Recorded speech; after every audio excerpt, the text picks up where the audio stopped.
Hi guys, Ray here from City Fan TV. I'm joined by the main man himself, Bernard Janine from the Citizen Channel. How you doing, mate? Yeah, I'm all right, mate. I'm just a couple of days in work and then 3 days off, so I'll get through it. I'll get through it. It's tough, but someone's got to do it. Someone's got to do it. What a trooper you are. What a hero. My hero. Woo, my hero.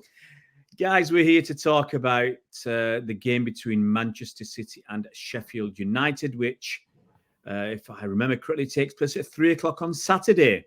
Yeah, so I've had a few 3 o'clocks this season, haven't we? Yeah. I've not managed to go to many because I've been working.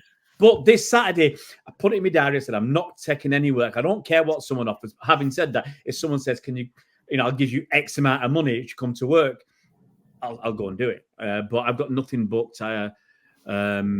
So yeah, I'm hopefully, fingers crossed, I'm going to go to a game for the first time in a few weeks. And it is a bit unusual that we played on, all right, we're lucky in some respects for not playing every 2 days, but we played last night, did the evening kickoff last night, the 8:15 kickoff. So, the lads didn't get in till 7:15. They probably didn't get back home till 2 o'clock in the morning. And 2 days later, basically. Well, it's ridiculous, really, isn't it? When you consider we've got to wait 8 days then for our next game. It's stupid. It's more than. I'm going to put this on a bigger. Let's see if we can do this bigger. Woohoo! Yeah, it is stupid. It is stupid to have that big gap. And it's done for TV. It's all done for TV. That's you see Klopp complaining, and but it's all done for TV. And part of it is, can you come? Well, yes, I think you can complain, but they pay the money, and so we have to. They're the piper, and we dance to their tune. Can't get to our billion turnover without it, can we, mate? Absolutely, mate. Hey, good point. I've got a video out to. Well, we're recording this on Thursday evening. I've got a video out saying City will be the first team to hit €1 billion in turnover. Go and watch that. I'm not one of these tech people who've got it as a little card, a little line that you can click on it. No. Go and watch it. If it takes you 2 seconds. Once you watch this video, click on the homepage and go and watch that one as well. It's very, very interesting. But yeah, so it's a bit of a shame. We've got a massive gap. That extra day might have helped somebody to come back from injury, might have made them just ready. 24 hours can make a big difference at the end of things. Yeah, especially someone like Diaz as well, who's obviously poorly. But obviously, if he can't train for a couple of days, he's not going to be ready and available. Yeah, I mean, I think if he's depends how poorly he is. Obviously, I hear that Haaland's not going to be available until the Huddersfield game, which is a real kick in the what's. Stuff my fantasy team. I brought him back last week or the last game for the fantasy. I dropped him. Took him out because obviously I knew we were going to play for a game or two. I knew we were going to play Everton. I knew he's going to miss another week, so I thought I'll transfer him out, and I brought him back for the Everton game, and it stuffed me. It stuffed me. Anyway, but it looks like Haaland's not going to be available. I really doubt that Doku will be available. I don't think Stones will be available. Go and watch the Stones video we've done as well, guys. So I don't think Stones will be available. Obviously, KDB. I think the only one that might have a potential coming back is Diaz. So it's a real shame. That 24 hours for Diaz, especially, I think would have made a huge difference if he's almost fit. You'd got him an extra day's training or a recovery, whatever. So I'm looking at a game that we're not going to have those players, those 4 or 5 players, which is 5 players. It's bad news because all of those players, you look at them and you think, yeah, they're all first-team players, aren't they? Well, they're all. If you had to pick a City's best 11, I mean, certainly four of them at least, and not the 5, are there in the best 11. Who would you leave out? Curious. No, don't push it. Don't push it. Yeah. Haaland, you can't leave Haaland out. Doku, you can't leave Doku out. You're leaving out KDB? No, you're not leaving out KDB. You're leaving out Diaz? You're leaving out Johnny Stones? Woo! Well, Diaz would be the first one to go. I'd have Diaz and John Stones at the centre back and Aki on the left, and anybody except Kyle Walker on the right. Kanji. Diaz is just one of those guys needs to play. When he has bad games, he just needs to play through it. Simple as. Yeah. So that's some of the injury stuff that we've talked about. I think Pet's press conference will be on Friday, so we'll get maybe an update on John Stones. But it looks like he's done his ankle.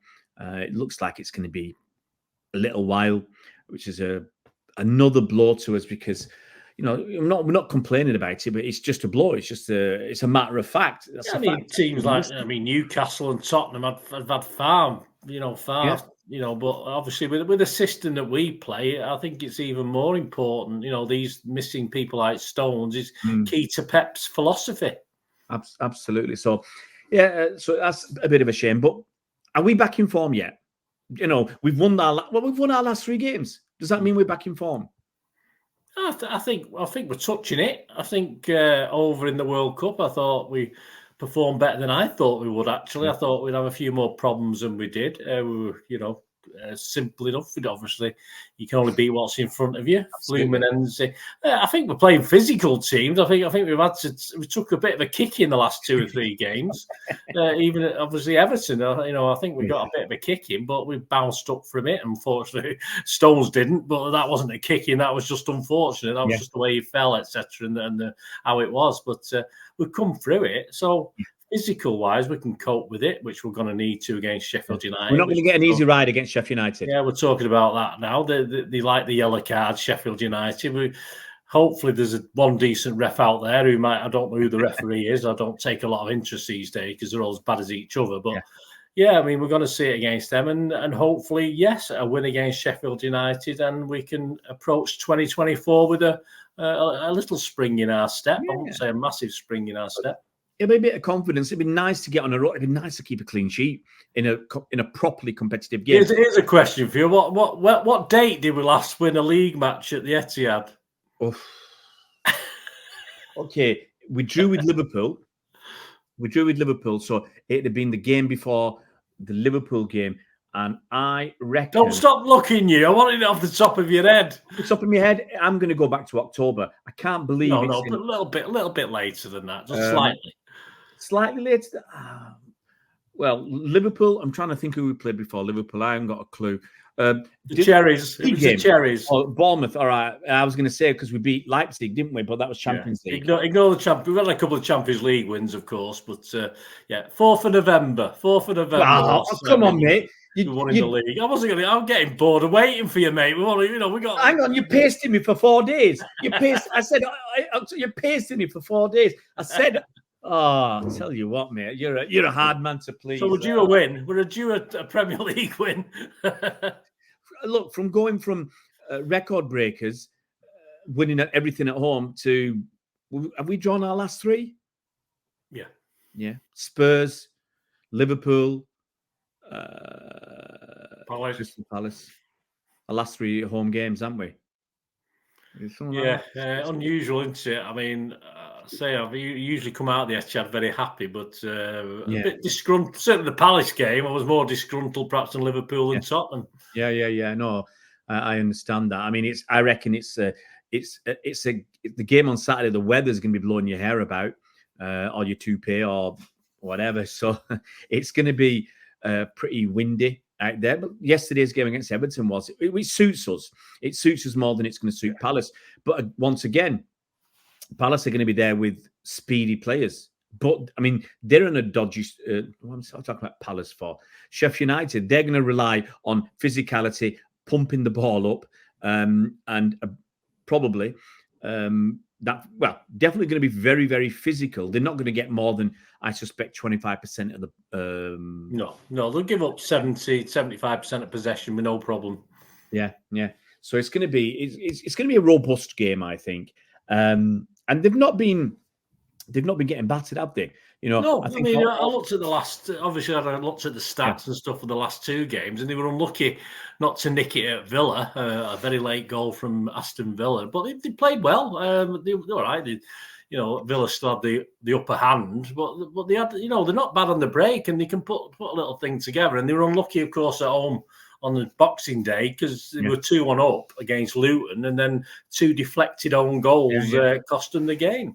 Looking at that December results, I mean, most of them have been okay. I mean, they lost that game that you just said on Boxing Day. Yeah, to the Luton. Burnley one was a disaster, but Yeah, after but they had that, a guy sent off, didn't they? And then they gave up. But they only lost 2-0 to Liverpool, beat Brentford 1-0, lost 2-0 to Chelsea, drew with Villa. You know, that Burnley was, I think, it was a bit of an aberration for them. They beat Wolves in November. They drew with Brighton in November. They lost at home to Bournemouth, but Bournemouth are doing all right. They've not been soundly battered since Arsenal battered them back in end of October. Apart from that Burnley, but as I said, they had a man sent off, but they weren't looking good at the time he got sent off. So it's going to be a tough game. Who do you think is going to start? And are there going to be any major changes to the Everton game apart from Stones? Well, I just think, like we've talked on another program, that he's going to play Gvardiol and Aki, which means Gvardiol's going to end up being left back and Aki's going to end up being centre half. I think that's going to happen. The other thing that's interesting as well, will he bring Lewis back into the equation again? He's not been playing him much apart from in the World Cup thing, but that means resting Walker. I mean, he doesn't need to rest anyone. Let's face it, we've got a game in 8 games' time.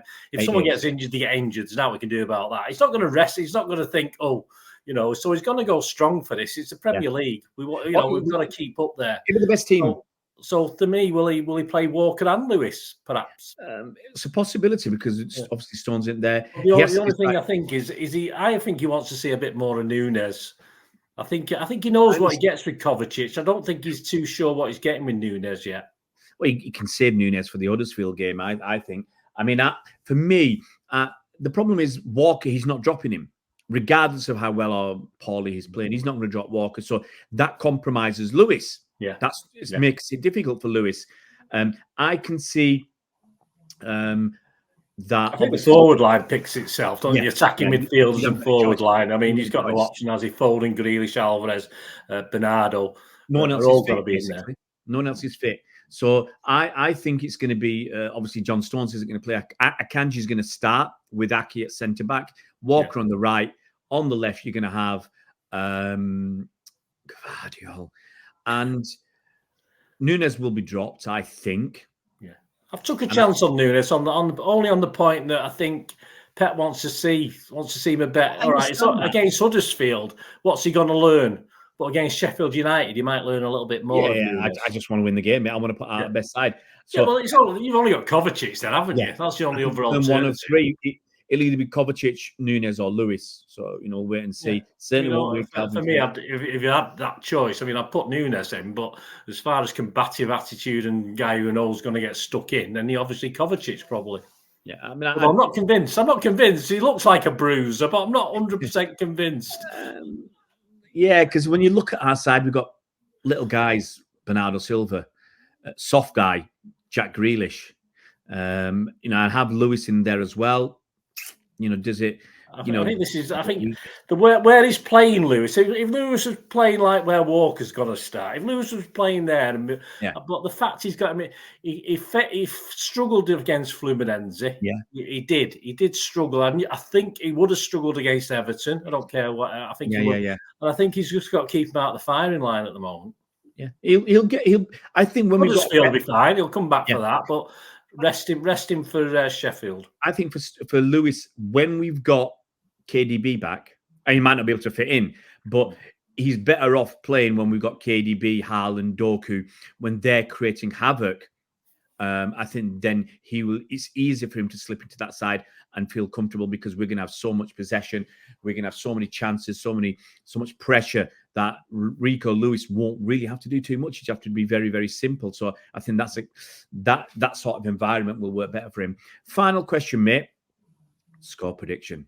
Are we going to keep it? Yes, I'm going to surprise you. I'm like you made that error against Everton of thinking we might keep a clean sheet. I'm going to say we're going to keep a clean sheet in this one. I'm going to put my I haven't got any sort of what's the word thingy on the line. Neck on the block.